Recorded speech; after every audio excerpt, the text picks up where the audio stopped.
মুক্ত জীবনে ফিরে এসেছেন। আলহামদুলিল্লাহ। সর্বশেষ আজ আমার মুক্তির মধ্য দিয়ে 2021 সালে হেফাজতে ইসলাম বাংলাদেশ এবং এদেশের আলেম সমাজের উপর ইতিহাসের অন্যতম এক গভীর ষড়যন্ত্র এবং চক্রান্ত নির্যাতনের যে স্টিমরোলার পরিচালনা করা হয়েছিল, তার আজকে একটি প্রাথমিক অধ্যায়ের পরিসমাপ্তি ঘটল। আমরা স্পষ্ট ভাষায় বলতে চাই, আমাদের উপর জুলুম করা হয়েছে,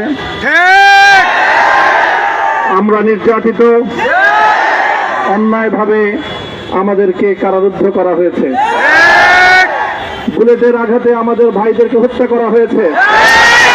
আমরা যখন আমাদের সন্তানদের লাশ এবং তাদের রক্তমাখা বুলেট বিদ্ধ সেই মরদেহকে সামনে রেখে